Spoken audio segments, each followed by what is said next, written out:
Hi, I'm Bill Hobson, and it's cold. There's snow on the ground, there's a biting wind coming at us, and it's winter in the Midwest, which means for all of us, including this guy, there's no golf happening for a while. Don't think so. And so we decided to do something a little bit special and get out of town, go somewhere warm and make some father-son golf memories. Why don't you tell them where we're headed? This winter, we decided to take our talents to Myrtle Beach, South Carolina.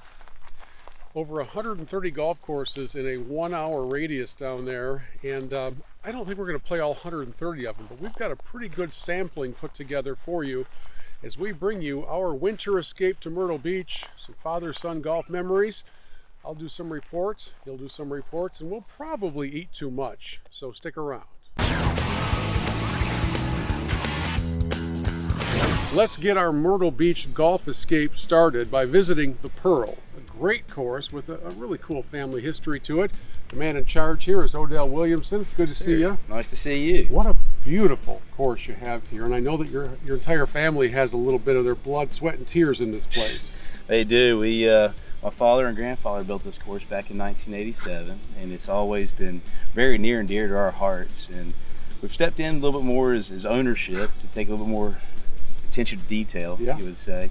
Really committed on our family financially and every which other way to fix this course up back to what it used to be, because my dad was a golfer. He was a scratch golfer, and the visuals are striking. So the fairways are rich, lush green, and the rough or the areas outside right now at this time of year a little bit brown, because that's what Bermuda does when it gets a little chilly out. So we threw on a light jacket to go out and play, and we discovered an incredibly beautiful course. We love it. How do you describe this course to those who haven't been here?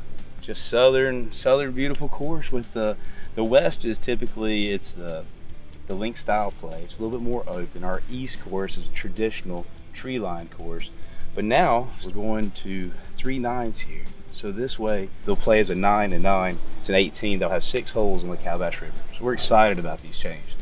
With so many golf courses in the greater Myrtle area, you've got to do things right. You've got to do them well in order for golfers to choose to come and play here. So what are your goals when it comes to separating yourself from your neighbors? Well, we want to start you off right. I mean, honestly, Southern hospitality is what we're all about. I mean, you're paying for experience, not just at the golf course, but when you come into our clubhouse, when you come to the starter shack, we want to greet you with a handshake. We want you to feel at home in the South. I mean, I'm Southern. I'm from here. It's I can't tell. Sir. You hide it very well. It's just the way I was born and raised. Yeah. It's just exciting. So we're really trying to pick up on aesthetic value and just the course play. We're widening out our fairways, just doing a lot of neat little things. Well, like I said, the competition is fierce in this greater Myrtle area. Is. But what a great way for us to start our trip. Thoroughly enjoyed it. Thanks for hosting Great. us. Yes, sir. Thank you. Thank you all for being here. There's a bit of a chill in the air here on day 2 of our father-son golf trip as we head to Glen, Dornoch, Waterway Links. And we're joined here by Mike Chase, who's been working here for 3 years now. Yes. Mike, what's special about this golf course? The layout is fantastic. The fact that it runs along the intracoastal waterway, giving awesome views. Probably 3 of the prettiest golf holes. The finishing holes are probably 3 of the prettiest on the beach, and we're known for that. Yeah, you mentioned the last 3 holes. Actually, on each side, the last 3 holes run along the intercoastal waterway. Yep. And the views are incredible out there. And everything's framed up so nicely with some marshland grasses and things of that nature. 17 is the signature hole. 17 signature par 3. Dornoch. Again, facing the intracoastal waterway. You get up on a tee box and hitting your tee shot to a green that's surrounded by problems, and you're going to have all sorts of boats floating by you in the background. It's really, really picturesque. Yeah, 17 reminded me of playing in the middle of a nature preserve almost, because you have the grasses and the marshland, and there's birds flying through, and it's beautiful. Sandhill cranes we saw out there. Number 8 plays towards the water in a similar way, and while we were out there today, like you mentioned, a boat passed right behind the green as we were about to putt. And it's fantastic when you see stuff like that. It's like you're not sure what to hit because now it's changing your sight, your line of sight. You don't get to see a view like that too often. The views are fantastic here. The course design was really, really well done back in 1996 when he did it, and it's just been fantastic ever since. Yeah, the course has a lot of character. We had a lot of fun playing it, and just a great day, so thanks for having us, Mike. very welcome. You're very welcome. Come back and see us again. During this awesome father-son golf trip to Myrtle Beach, one of the things we look for is fun and memories to make off the golf course. Now, we're a pretty simple pair. Meat and potatoes really is our home run spot. And as we were driving down the road, this majestic, heavenly message struck us. One word is all it takes, and that word is brisket. Not only is that a menu feature at the restaurant, it's the name of the restaurant. And we are happy to introduce you to the owner of the restaurant, Miss Lainey Valesky. How are you, and how did you come up with such a unique name for a restaurant? Well, Texas is the best thing you can get in Texas is brisket. And that's just the main core of barbecue. And it's a beautiful meat as long as it's cooked properly, and we know how to cook it. So you brought some Texas to Myrtle Beach. Absolutely. Yeah, so we brought a little southwest up this way. Most of the time we think about seafood all around this area. Correct. And we walk into here and the smells are what gets the blood going, because this is That red was the meat plan. lovers' That was the paradise. plan when we created brisket. And when my husband and I started this, that was the idea of having a barbecue place.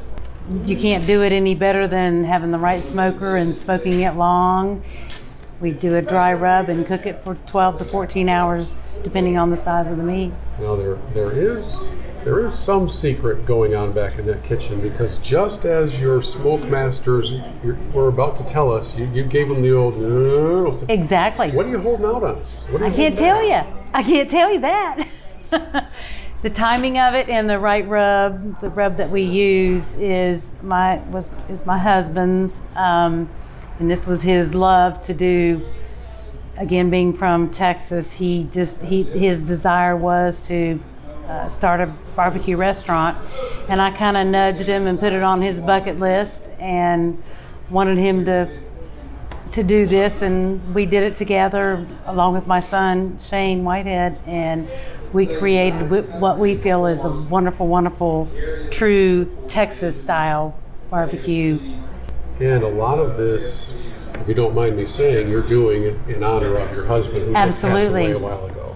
Absolutely. He passed away a year and a half ago, and this was his dream to always have this barbecue restaurant, bringing Texas style to South Carolina. The ultimate adjudicator of how good brisket is actually the guy holding the camera right now. So what we're going to do is we're going to order some dinner, and then we'll let him kind of wrap it up with a review of the brisket. We've been searching the nation for the best brisket, and I have a feeling we're in for a really good treat here. You found the right place. Well, I sure appreciate your hospitality and for sharing your family story with us. All right, Bo, what do you got? Well, the biggest compliment I can give is that before the start of this video, I actually started to try to continue eating because it was so good. I didn't want to begin shooting the video. I didn't want to stop. And that's about what I'll say. I did not want to stop eating any of this food. The brisket was unbelievably good. I enjoyed my sauce combinations, 4 different sauces here at Brisket, made good use of those. Sides were excellent. The brisket was juicy and extremely flavorful, and the flavor of the meat was not covered up at all. And the mac and cheese also was incredibly good. That was what I didn't want to stop eating before the video. You have largely demolished what was on your plate. I've done some damage, yep. And I am not apologizing for that, because I could eat this food all day, I think. It's hard to bother with vegetables when you have this kind of meat going, and look at that short rib falling off the bone. That is incredible. So if you had 2 thumbs free right now, I'm assuming they would both be up? Oh yeah. In fact, I'll make a special case. I'll get them up right now. Wow, he set down the meat long enough to get 2 thumbs up. High praise for brisket. The next stop on our father-son Myrtle Beach golf trip brings us to an address that says Arnold Palmer Drive, so I think you can probably guess who designed the golf course. It's called River's Edge, Jason Monahan is the Director of Operations. Thanks Bill. for having us. Oh, our pleasure. What Glad a you could come out. marvelous place this is. What a great course. Fantastic. Nice little hidden gem sitting here in Charlotte. You'd never know we were here. Once you pull in that main entrance, you see some of the quality of the homes here in this Right. residential area. You kind of get the feeling that something special is taking place by Sure way of is. golf. So how do you describe the course? You know, it's amazing, and Palmer said it when he came out here. He said that he's stumbling across this piece of land. Says one of the most beautiful pieces of land that he's come about in his design and search, and you know, he complimented it with a magnificent design. I mean, the golf course from tee to green is spectacular. Some of the scenery and the vistas that you see while you're out there are just unmatched. So we're very blessed that he put forth such a great effort here and has given us such a product that we can deliver to the customer. We're here when it's a little bit chilly. We're Correct. here a few days before Christmas, Right. but the conditions of the course are still pristine. That takes a lot of work. It does. Our maintenance crew does a phenomenal job year-round. We go through 2 major transitions throughout the year, naturally coming out of winter and then into that summer, real heat and humid, and then we progress back into winter. So they have to manage those transitions, impacting the customer as little as possible, and they do a fantastic job at doing so. There may be a few golf balls bearing my logo in that body of water. It probably raised it a little bit. Oh, yeah. You can make a few golf ball donations here around River's Edge. Certainly, and for number 9, you know, its nickname is Arnie's Revenge. And I would say out of the foursome, you're good for a good 3 to 4 golf balls in that area. You know, you got to navigate that marsh twice and hitting into a peninsula green. So there are an awful lot of donations here at River's Edge, and hopefully they say a kind word to Mr. Palmer during the attempt. We interrupt this interview to bring you a live look at Arnie's Revenge, where my father is having a bit of difficulty on this hole, just a small bit. We're looking at about a 182-yard shot over these marshlands, and we'll say it's for the green in regulation. It's not. Instead of laying up over here, he's choosing to take the more dangerous route. Let's see how it goes. It's a good strike. He's safe, though not putting. I had some words for Mr. Palmer as I played number 9, and not all of them were kind, even though I revere his legacy. Yeah. But that is one beast of a hole, and the back 9 has a lot of challenge to it as you make your way home. It does. You know, the final stretch that holds 15 through 18 that run right along the Charlotte River here are some of the prettiest finishing holes you'll ever see. You know, and then he hits you with that beauty of Arnie's Revenge, hole number 9, before you turn to the backside. You know, but we have 7 holes that sit on the Charlotte River, and they really are the staple of River's Edge, and kind of gives you a sense of what it's all about, and the community itself is just as phenomenal as the backdrop that you see. Well, we appreciate your hospitality. Thank you for having us. Our pleasure. Much appreciated. And when you're in the Myrtle Beach area, one of the places you have to play is River's Edge. For sure.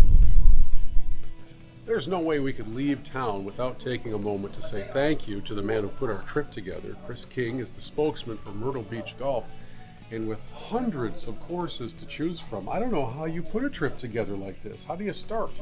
Well, hey, look, that's part of the fun here in Myrtle Beach, right? I mean, we're fortunate to have so much quality and quantity of golf here, and, you know, there are studies that suggest that planning a vacation is almost as fun as taking one. And, you know, we like to test that here. It's, you know, like you said, I mean, there's such a broad array of courses and types of experiences that you can take in here in Myrtle Beach, and that's really what makes this destination special, right? Is the ability to be all things to all people.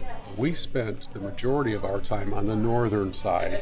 How big is the region considered Myrtle Beach Golf? Yeah, look, I mean, what we is generally referred to as Myrtle Beach is really a 60-mile stretch of Carolina's coastline. Yep, runs from Pawleys Island in South Carolina up into Brunswick County, where y'all were at, and what we affectionately refer to here is the northern strand. And I mean, we're fortunate to have great golf courses in all areas of that, and honestly, they offer different types of experiences in each place as well. One of my favorite explorations off the golf course with Bo in town with me is to see some of the sights and sounds and take in some of the life off the golf course. Myrtle has a lot to offer, doesn't it? Whether you're golfing or not. Oh, absolutely. I mean, golfers can sometimes forget that this is really a family destination. I mean, in those couple months that we aren't in peak golf season, there are 14 million people a year that visit here to come to the beach over the summer. So yeah, look, I mean, we're again extraordinarily fortunate to have the array of golf course options that we do here. And I mean, that applies to restaurants, activities, obviously the beach, eco activities. So there's never a shortage for things to do. And that wraps things up for our father-son trip to Myrtle Beach. What a great time it was. Even though the weather wasn't as perfect as we had hoped, it was still a heck of a lot better than what we have back here in the Midwest. So, your first time ever in Myrtle, your thoughts? Well, there wasn't snow on the ground as you're seeing out here, so that was a huge plus, and it was a lot warmer than we're experiencing right now. We got some great golf in. I was impressed by the crazy amount of hospitality that we found there. Everybody was just so nice and welcoming. Had a lot of great food. The golf courses were fun. They were fair, challenging. It was a great time. We just barely scratched the surface of that great destination, which is kind of mind-blowing because we played some really good golf courses. I can't wait to get back when it's a little bit warmer and we can put some shorts on. Yes. I hope all of you will go and visit Myrtle Beach, whether or not it's a father-son trip or a golf buddies trip or whatever it is. What a great destination. Thanks to everybody who helped us put it together. Now you pack up, get out of the snow, and go play in Myrtle Beach. Do it.